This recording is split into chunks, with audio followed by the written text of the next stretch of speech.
Bon, comme tu as vu, je change le joint de carter maintenant.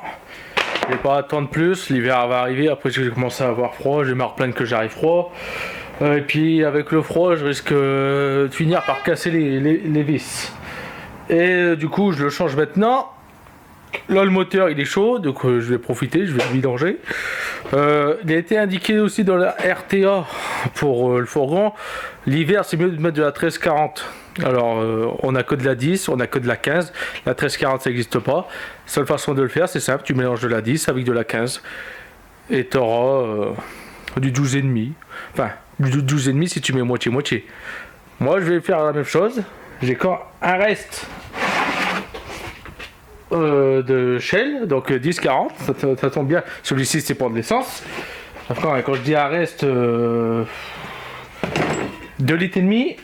Et est-ce que le vendeur il m'a vendu là de l'huile, la 1540 pour gasoil, alors que c'est tout pour essence. Enfin bref, ça va y passer. Maintenant, ce que je dois faire, c'est retirer ma protection sous carter que j'avais fait. Et devine quoi, ma protection sous carter, j'ai l'impression qu'elle me fait moins consommer. J'ai l'impression d'avoir gagné à peu près 50 bornes en plus. Enfin, c'est une impression que j'ai. Et le moteur chauffe un peu plus. Comme l'huile, comme le carter d'huile n'est plus refroidi par l'air forcé qui passait par ici, déjà je regagne en chaleur moteur, donc chaleur habitacle, et aussi le moteur tient mieux le ralenti maintenant. Bon, après j'ai réglé encore une fois le ralenti, mais là maintenant il reste à sa température normale et j'ai plus besoin de remettre le starter pour le faire démarrer. Bon, j'ai aucune idée de savoir si la caméra filme correctement. Et t'as vu ici, là, soufflet de cardan pour le C5. Donc la prochaine vidéo, ça sera pour ça. J'ai encore les deux soufflets arrière qui doivent arriver pour le moment. Mais là, on va faire ceci. On va faire ça. Voilà.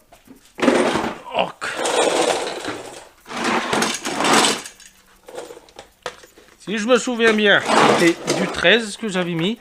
Et devant, sur l'avant, il va peut-être falloir que je coupe un Coulson. Sur l'avant, il n'y a pas de vis. Si je me souviens bien.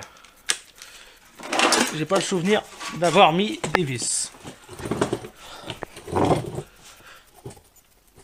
Enfin, je dis ça, mais ça se peut qu'il y ait des vis.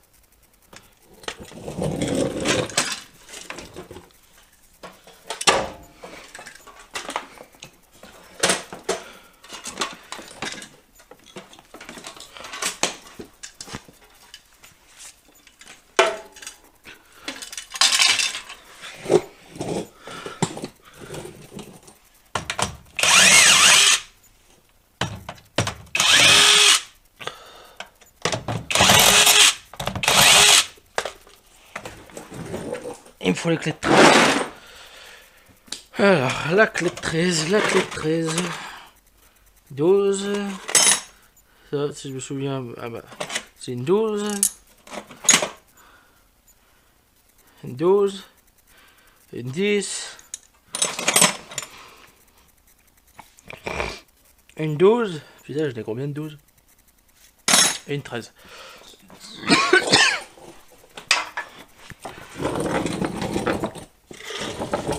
Il n'y a plus qu'à s'en glisser en dessous. L'avantage c'est que c'est moi qui l'ai posé, donc je sais comment on le fait. Voilà.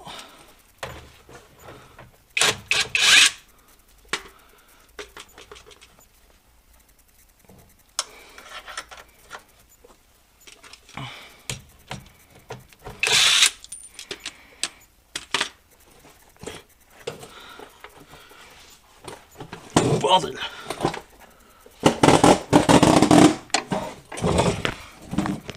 Voilà.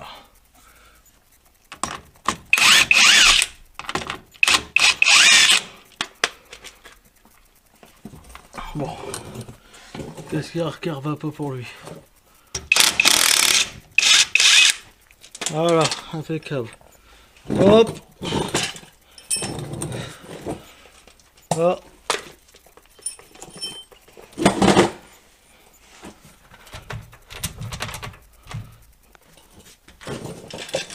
Ah, ça va être chiant. Ah si, il y avait une vis.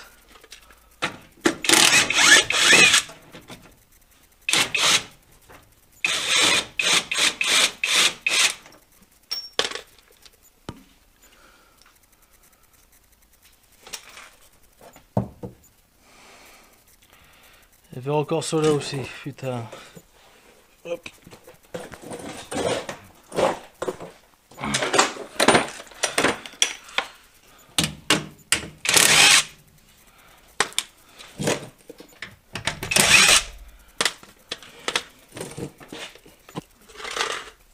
Bon, maintenant, tu vas tomber ou pas? Non, on va pas tomber.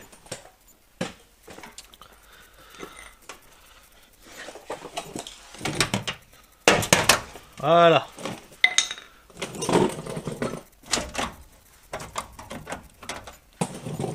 Et ça là-bas, c'est le colson.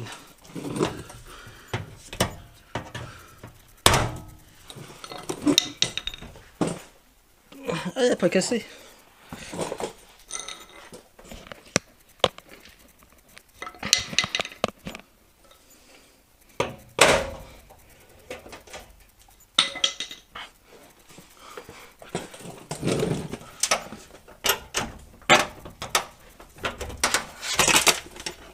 Voilà. Hop. Ouais, donc lui, il fallait...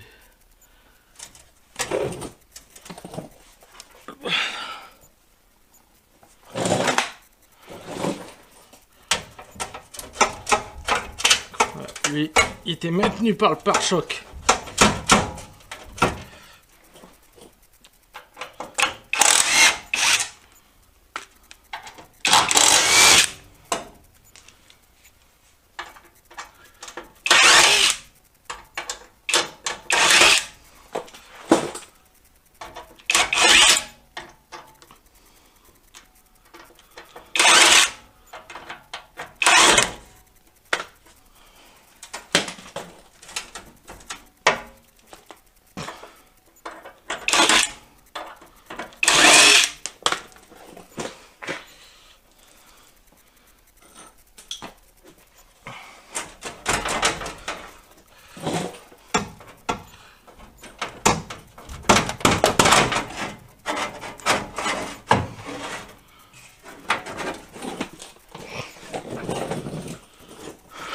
Voilà.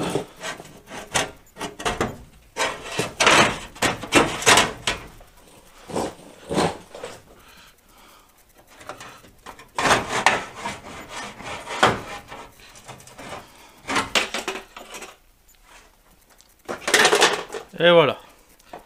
Bien. Carter. Donc, comme on voit, c'est bien graisseux, ça pisse de partout. Ça pisse du carter comme ça pisse d'en haut, mais le problème c'est que tout ne vient pas que d'en haut. Au niveau de l'allumeur, parce que c'est aussi l'allumeur là-bas qui dégueule, mais il n'y a pas dégueulé 3 litres. Du moins, ce que je pense. Vidange.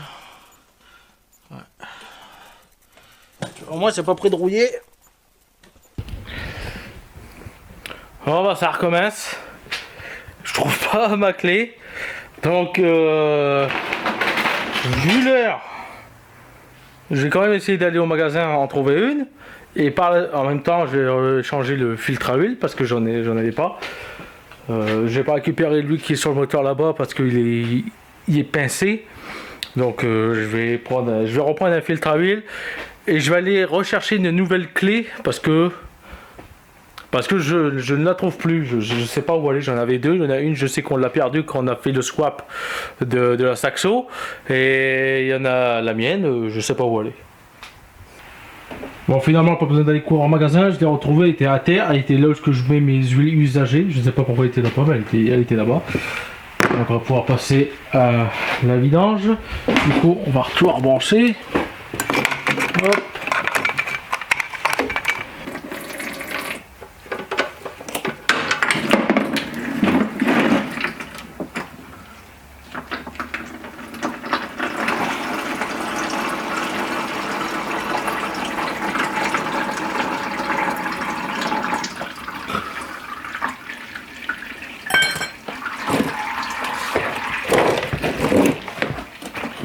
Faut pas que j'oublie que mon bouchon il est dedans.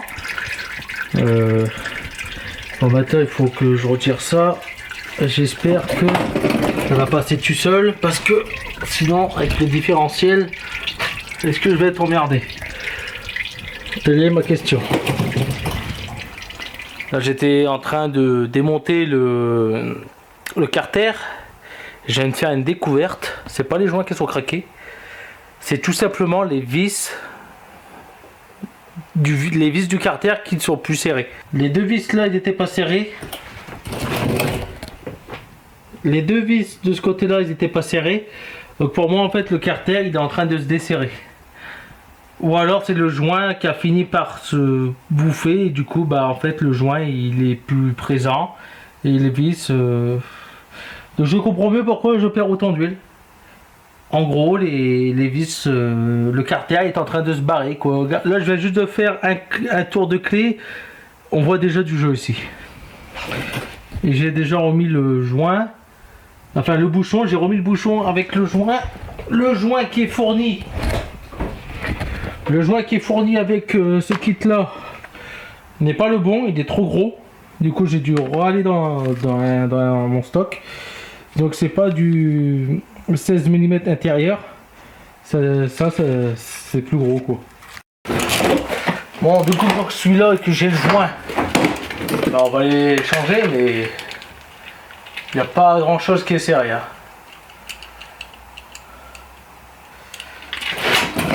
Donc, contrôlez toujours vos vis de carter qui ne sont pas, moi ils n'étaient pas serrés. Et je pense que je vais avoir un problème pour les vis au niveau du différentiel. Je dis bien je pense.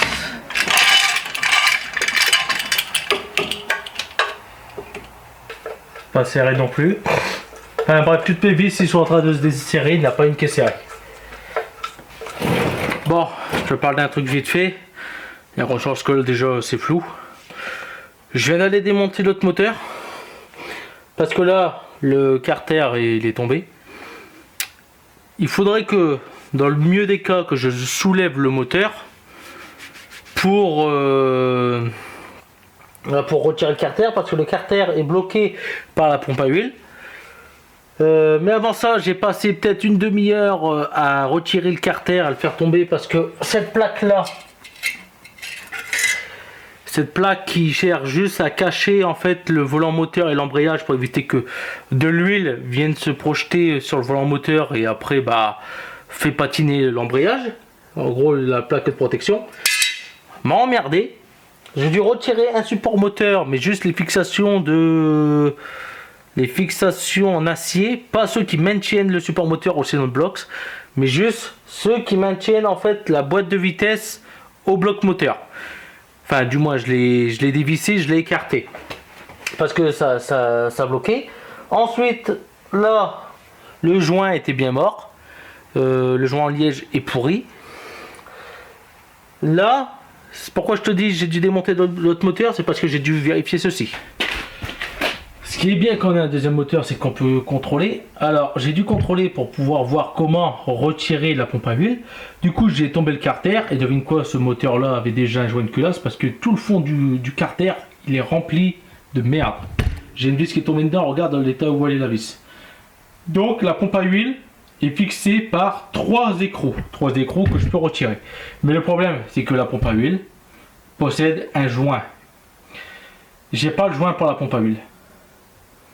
Du coup, je vais lui mettre de la pâte à joint, bloc moteur, c'est la même que j'avais utilisé quand j'ai réparé mon scooter, le Ride Race. Je vais lui mettre du coup de la pâte à joint. Ce qui me fait chier, c'est que ça va pas sécher. Ça me fait chier.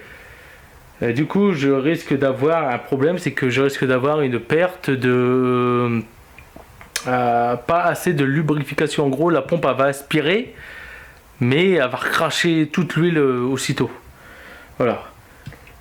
Du coup, bah, de toute façon, j'ai pas le choix. Il faut que je retire la pompe à huile pour pouvoir retirer mon carter. Et ça, j'avais pas envie. Et j'ai encore moins envie de retirer le moteur. Parce qu'en gros, pour faire tomber le carter, il faut que tu retires ton moteur, tu le sortes pour le décaler. Parce que même si je retire les super moteurs là, il faudrait que je le soulève, mais même si je le soulève, il faut que je le soulève de 10 cm. Or, ici derrière, j'ai pas la place pour le faire basculer de au moins 15 cm pour que ça soit levé de 10. J'ai pas la place. Donc du coup, clé de 10 et je retire le moteur. Enfin, je retire la pompe à huile. Je sais que celle-ci elle fonctionne. L'autre là-bas, j'ai regardé le numéro, enfin il y a le chiffre de fabrication, il est juste un 6 ou alors un 9. De quelle année, j'en sais rien. J'aurais pu dater à peu près de quand il était le moteur, mais j'ai pas trouvé. Du coup, je retire cette pompe à huile là, je remets la même parce que je sais qu'elle fonctionne. Et c'est très sain. C'est très sain parce que comparé à l'autre là-bas et lui, là il y a encore des marquages d'usine, pas des marquages des. Je te le ferai voir après que j'ai retiré le truc. Putain, j'en ai marre. Pourquoi j'ai décidé de faire ça le lundi alors que demain j'en ai besoin du véhicule? N'achetez pas de Parkside.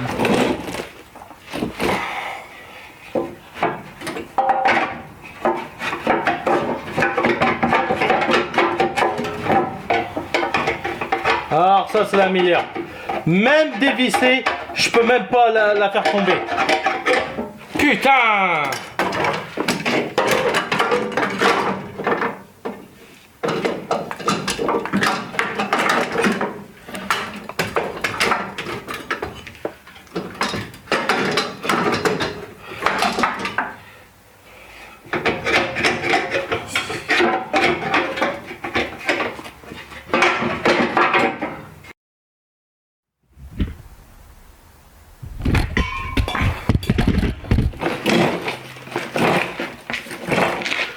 Bon, voilà le programme. Là-bas derrière moi il y a la chèvre. J'ai été décrocher le moteur. J'ai réussi à retirer le joint, le vieux joint du carter. Et je vais pas remettre de joint sur la pompe à huile. Je peux pas. Du coup, ce que je vais faire, c'est que là, je vais refixer la pompe à huile. Je vais mettre le joint comme je peux. Et je vais remettre comme ça sans décrocher le moteur. La chèvre elle est là-bas. S'il faut, je décrocherai le moteur, je leverai pour pouvoir avoir accès. Mais là, comme c'est parti, je pense que je ne devrais pas avoir besoin de retirer le moteur.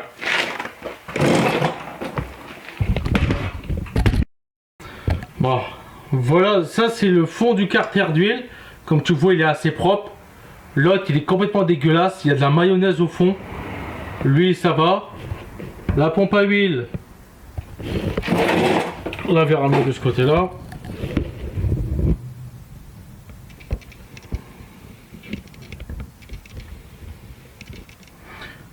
La pompe à huile tu vois, ça va encore. Voilà le fond du carter. Là je ne peux pas aller plus et là il va falloir que je remets les vis de la pompe, mais comme tu vois le fond du carter d'huile il est propre. Là et je viens d'y aller avec la lingette, j'ai retiré un peu de boue, ça, et puis j'ai été au nettoyant frein directement pour pouvoir déjà de une dégraisser là, mais aussi retirer tout le plus gros de la merde du carter. Comme tu vois il me reste encore un peu. Putain, je vais changer cet appareil. J'ai encore de la boue, mais là je raccroche ça, je referme le carter d'huile. Et puis j'espère que la fuite d'huile, tout ira bien. Alors je vais le refermer hors caméra parce que quand même j'ai oublié de couper l'appareil, donc du coup j'ai quasiment plus de batterie.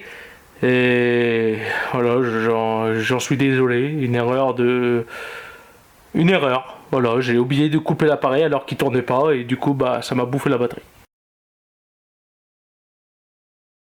Bon, je viens à l'instant de finir de remonter, il faut que je remette de l'huile. Donc pour faire de la 1340, je vais prendre la 10, la 15 et je vais mettre 55% de la 15 et 45% de la 10-40. Comme ça, j'aurai mon taux plus ou moins à 13,40. Comme là, on approche l'hiver. J'ai galéré. Alors, il y a une vis qui s'est perdue là-dedans. La vis, c'est de ça là-bas, là. Ce qui va au-dessus. Ça m'a... Je sais pas, elle est perdue.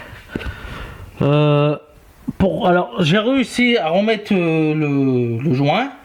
J'ai dû mettre de la pâte à joint pour coller le joint sur le carter pour pas qu'il bouge, et ensuite je suis venu le mettre. Alors là, je les ai serrés, hein. Ils sont bien serrés, et je viens de voir que ici, à celui-ci,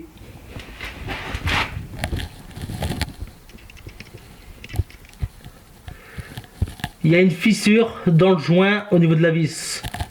Donc il est possible que je vais perdre de l'huile ici, mais bon, si j'en perds en petite quantité comparé à tous les 4000 km, je pouvais en mettre 3,5 litres, ça me va, tu vois.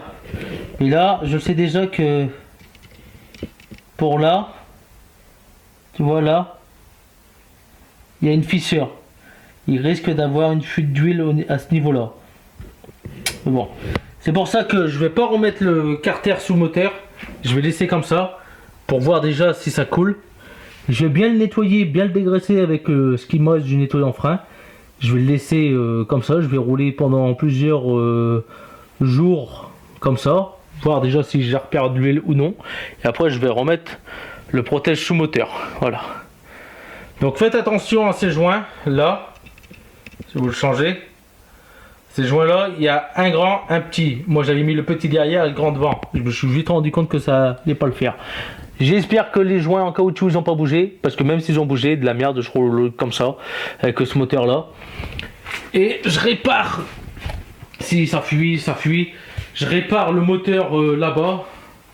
Lui, je rechange tous les joints, je lui fais tout, je lui fais une beauté.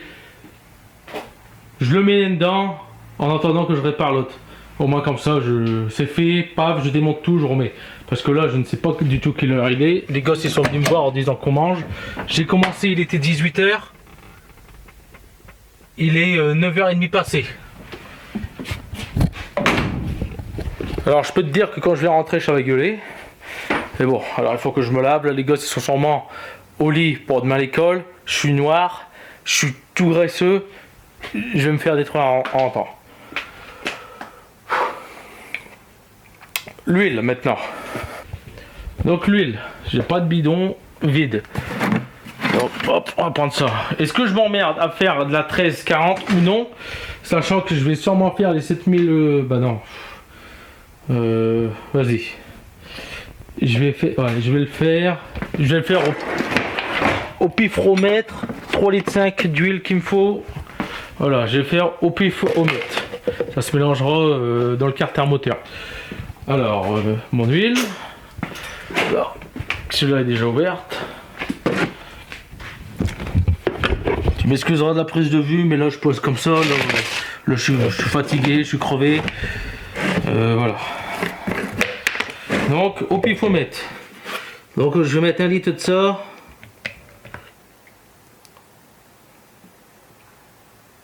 Voilà, 1 litre. La 15. De la 10-40. Il y en a partout, chat des gueules, mais c'est pas grave. Hop. 1 litre de ceci. Et un bouchon.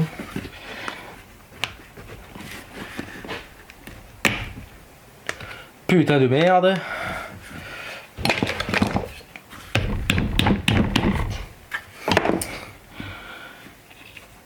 Vas-y, c'est quoi cette merde là?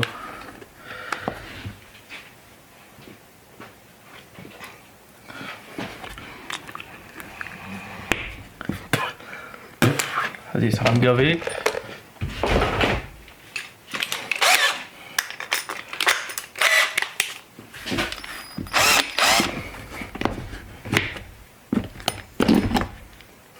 Voilà.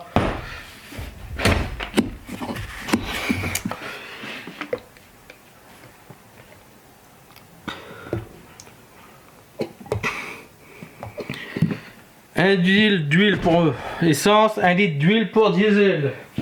Merci. Je vais mettre un torchon parce que là-bas ça dégueule.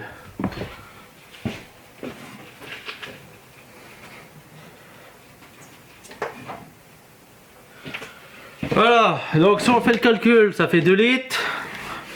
2 litres, il me faut 3 litres.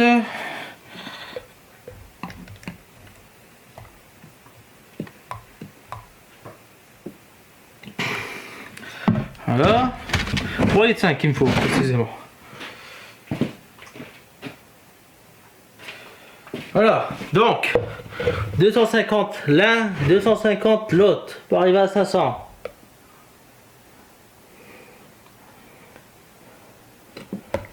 Voilà, 250. Est-ce qu'il en reste?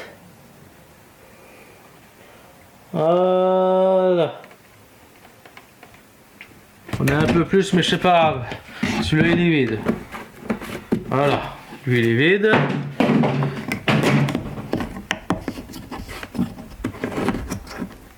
Voilà, 3,5.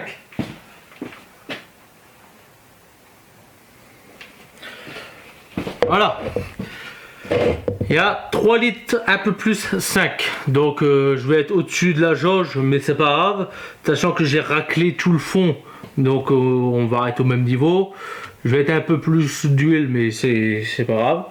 Maintenant, il ne reste plus qu'à faire tourner le moteur. Je vais laisser tourner pendant 15 minutes. Je vais voir les portes derrière pour éviter de m'intoxiquer. Comme ça, ça devrait bien prendre en place. Alors ça va finquer parce qu'il y a de l'huile qui est tombée sur l'échappement, tout ça. Mais c'est ni grave. Même... Tourne. Ouais. Même comme ça, pour te dire, samedi... Attends. Même comme ça me dit qu'on est juste au-dessus. Voilà, bon, je vais voir la porte de derrière. J'ai évité de m'asseoir en dedans parce que là, mon cul doit être plein d'huile. Merde, il y a ça qui va emmerder son nom.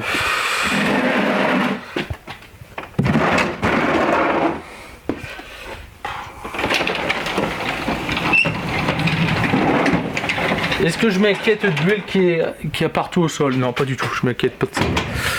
Honnêtement. Alors. Voilà, on est descendu. Bien. J'ai qu'à de l'huile, hop, starter. Normalement le moteur ne devrait pas casser.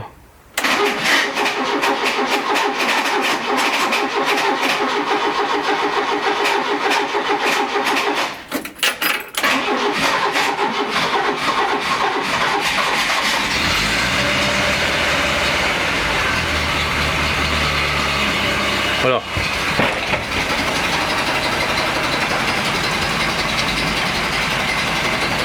Pourquoi il cogne?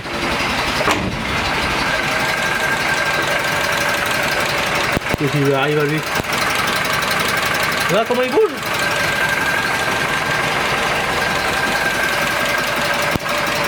Bordel de merde. Est-ce que c'est parce qu'il n'y a pas assez de ralenti?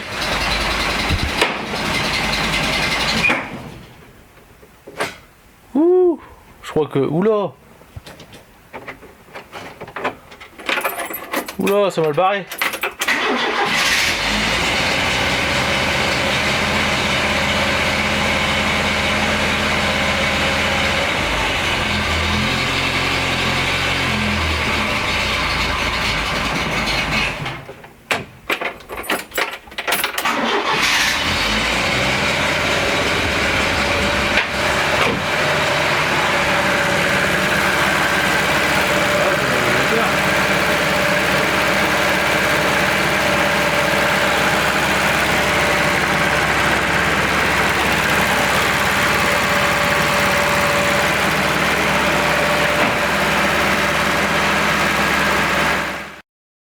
Depuis la dernière séquence, j'ai fait à peu près 100 km. J'ai pas eu mon voyant d'huile qui s'est allumé. Du moins, les premiers kilomètres, j'avais le voyant d'huile qui s'allumait à bas régime et ça disparaissait à haut régime. Depuis, ça a duré sur 15 kilomètres. Et là, depuis, je crois que la pression est redevenue à la normale. Ou alors, c'était juste tout simplement un défaut électrique. Comme j'ai le voyant du frein à main qui a s'allumé, il est possible que en fait, le jeu il passait dans l'ampoule dans l'ampoule du voyant de pression d'huile. Ce qui est fort possible, comme j'ai aussi des soucis, comme vous êtes pas sans, comme vous le savez, le fourgon avait des soucis électriques et en a encore à l'heure d'aujourd'hui. Donc le bruit que vous entendiez là quand je le démarrais qui faisait clac clac clac clac clac clac clac clac clac, bah ça en fait c'est dû au démarreur. Parce qu'en fait le démarreur au niveau des bornes, je l'ai cassé, je l'avais trop serré, du coup en fait c'est un truc en genre de plastique, mais c'est plutôt de l'amiante que du plastique. Euh, il s'est fendu, moi je l'avais recollé avec de la colle à pare-brise, mais le problème c'est que du coup la vis, elle touche plus le solénoïde, donc du coup il doit avoir un petit jeu, et ce qui se passe c'est que en fait les claques que tu entends, bah, en fait c'est des étincelles, c'est un arc électrique qui se produit en fait. Du moins, c'est ma théorie, mais c'est fort possible que ça soit ça. Il y a grande chance même. Du coup, à mon boulot et chez moi, pas de traces d'huile au sol. Voilà. Pas de traces d'huile au sol, qui est très bien. Euh, Là, j'ai pas recontrôlé les. Si, j'avais recontrôlé le niveau d'huile les premiers kilomètres quand j'ai fait l'arrêt pour voir vraiment si j'en perdais pas, s'il n'y avait pas un problème avec la pression d'huile. C'était peut-être que j'en avais pas mis assez. Du coup, là, si tout se passe bien, je remets mes protections sous moteur. Celle qui est ici et celle qui est là-bas. La raison pourquoi en fait là je filme pas avec l'autre caméra, c'est parce que je suis en train de rechercher la batterie. Le fro il l'a flingué. Puis en même temps elle avait dormi dans le garage et j'ai oublié de... Je ne les ai pas pris. Là, je vais découvrir en même temps que vous s'il y a encore des grosses fuites. Alors, je vais aller chercher de la lumière parce que vous allez absolument rien voir. Bon, à première vue, ce qu'on peut voir, c'est que ça fuit de là. Vous voyez, là c'est un peu gras, donc là, on commence à avoir une petite apparition de fuite. Euh, Par là, le carter, il n'y a pas l'air d'être gras. Derrière, où je l'avais nettoyé là-bas, au niveau du différentiel, c'est toujours blanc, il n'y a pas l'air d'avoir de projection. Là, je peux pas savoir parce que je l'avais pas nettoyé. Enfin, du moins, j'avais nettoyé vite fait, mais j'avais plus assez de nettoyant frein. Alors, donc, alors là, il y a deux possibilités. C'est ça que ça fuit d'ici, comme je l'avais dit, par le joint. La deuxième possibilité, c'est que ça fuit d'en haut par l'allumeur. Voilà, regarde, quand tu vois ces gras partout, c'est possible. Mais bon, dans l'ensemble, ça va. Voilà.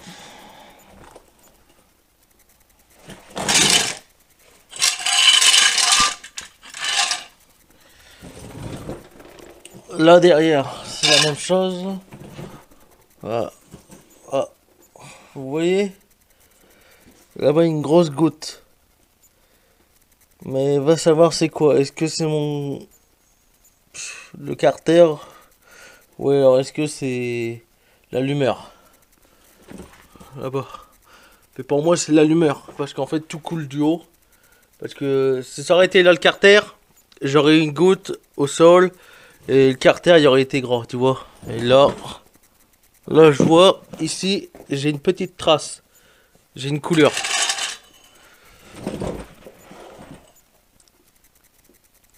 Putain. Ouais, j'ai une couleur et ça vient du haut, de toute façon. Bien.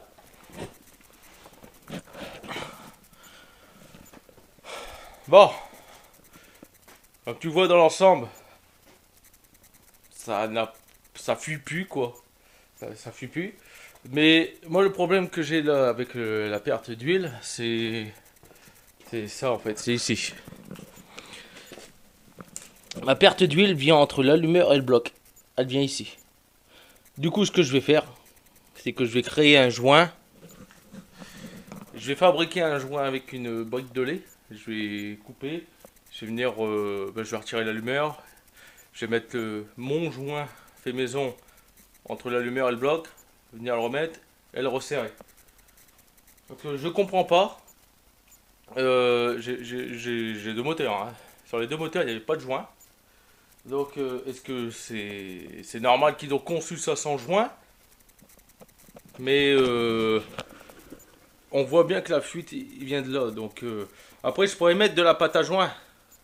Mais le problème c'est que si je mets de la pâte à joint, je peux plus régler l'allumeur parce que automatiquement la pâte à joint va se coller soit sur un, soit sur l'autre, soit sur les deux. Et quand tu veux pour régler après l'allumeur, bah tu dois le tourner et donc tu vas arracher le joint, enfin la pâte à joint. Du coup je vais me créer un joint en espérant que ça aide. Mais ce que je vais faire, c'est que je vais mettre de la pâte à joint sur le corps de l'allumeur et venir mettre mon joint. Comme ça, en gros, ça fera comme une lève, ça fera une lève quoi, en gros. C'est ce que je vais faire.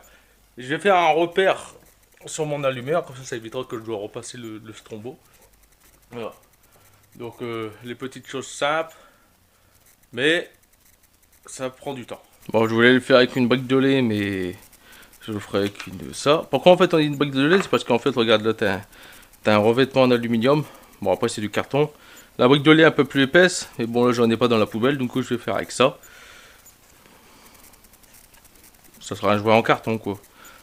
Bon, ça devrait pas prendre feu, du moins j'espère. Mais bon, voilà, on va faire avec. Donc je vais le faire sur le moteur qui est là, ça sera beaucoup plus simple.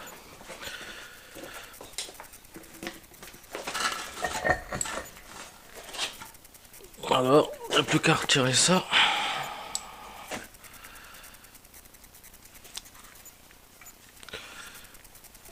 Franchement, ça aide d'avoir un deuxième moteur à côté pour pouvoir prendre ces repères.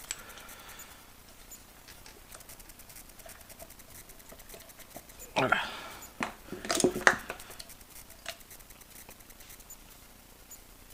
Tu vois, il n'y a même pas un truc pour avoir une lève. Ah, peut-être que si en fait. Peut-être que si. Parce que là, je vois qu'il y a un petit revêtement. Attends. Alors maintenant, il faut que je retrouve mes joints. Ça va être autre chose.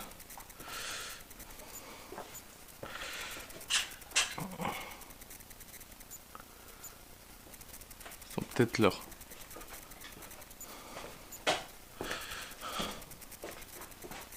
Ah, c'est les colliers.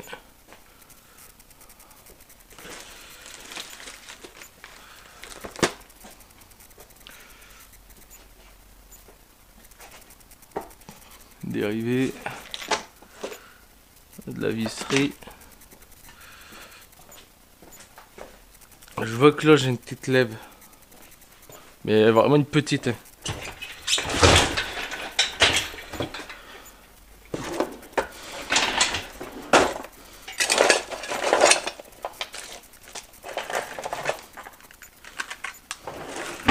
Ça venait de la pompe à carburant. De la pompe Lucas diesel là, du ZX. C'est des joints qui me servaient pas. Alors.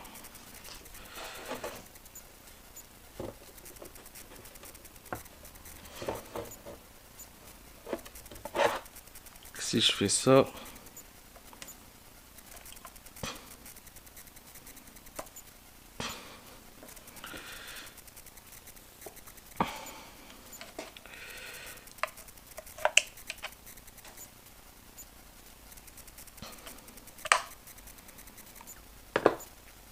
J'arrive à le passer.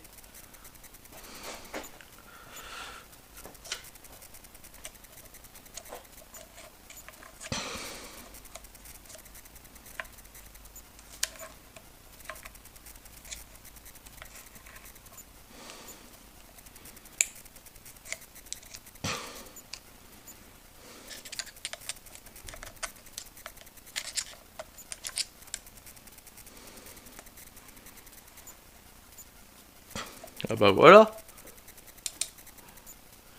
Voilà, j'ai mon joint. Ça devrait faire l'affaire.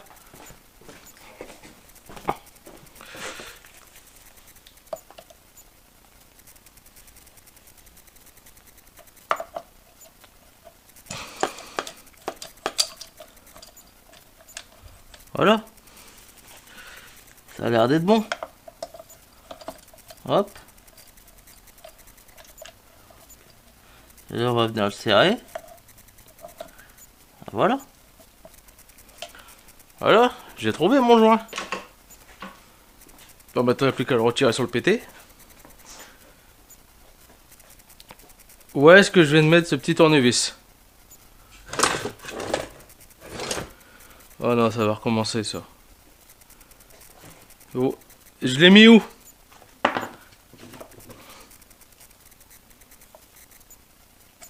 Aïe, ça pique.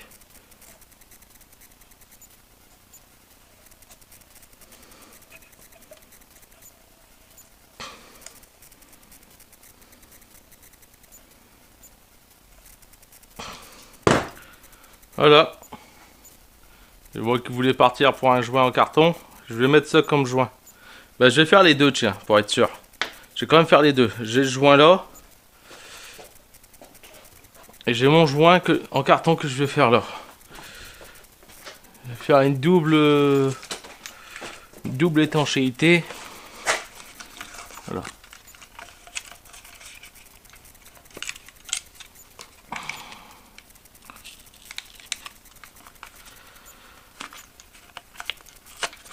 Hop.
Voilà.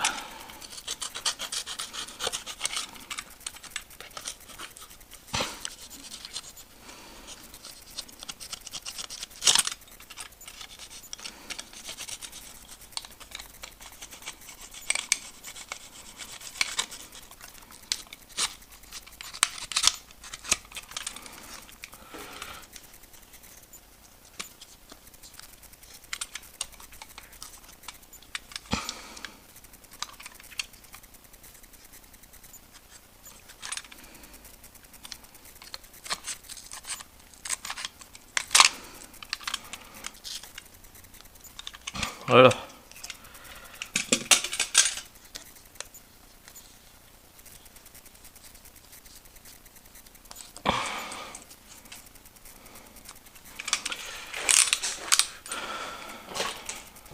Voilà mes gens, un joint fait maison. J'ai plus qu'à le monter.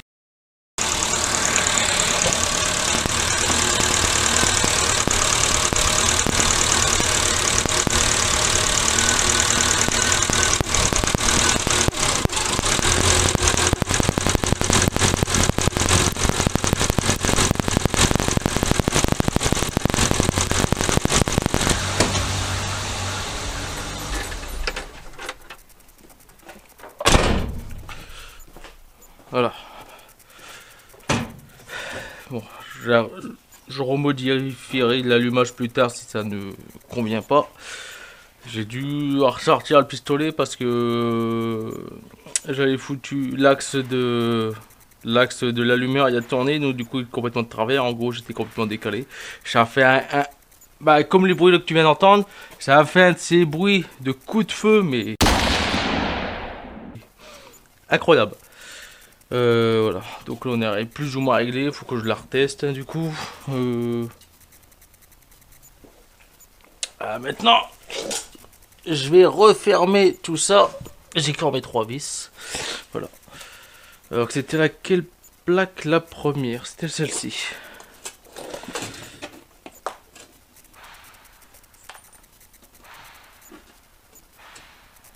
C'était celle-ci en premier.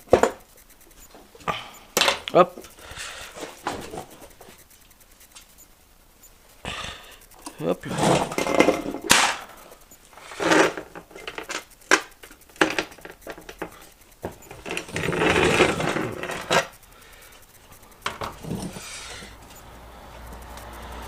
Un peu plus simple.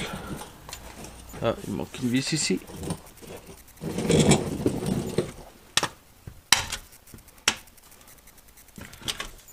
Très important ces vis.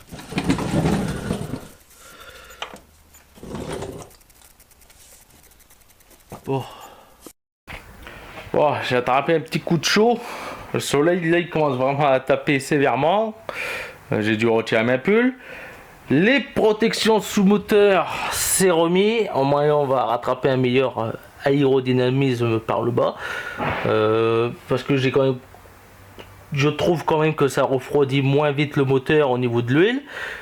Et du coup, il tient mieux le ralenti. Et aussi, j'ai trouvé que je consommais un peu moins avec les plaques. Alors, au moins, ça évite que le vent il s'engouffre dans la baie moteur et puis que ça me le fasse ralentir. Voilà. Là, on est quasiment parti sur un 4x4. Hein. Bon, elle n'est pas très épaisse, mais au moins elle fait le boulot que je lui demande, c'est-à-dire que faire glisser le vent par en dessous. Voilà. Faut pas. Avis à ceux qui voudraient me voler mon véhicule, si tu veux passer par en dessous, mets-toi une cotte de maille parce que tu as des vis, ils sont quand même épaisses comme ça, comme je les avais coupées à la meuleuse. Donc c'est en biseau. Tu passes en dessous, tu t'arraches la gueule, c'est sûr et certain. Voilà.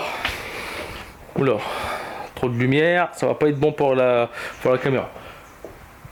Pour le fourgon, là actuellement, pour moi c'est fini niveau entretien mécanique. J'ai quasiment changé tous les joints, à part les joints de cylindre et les joints de queue de soupape.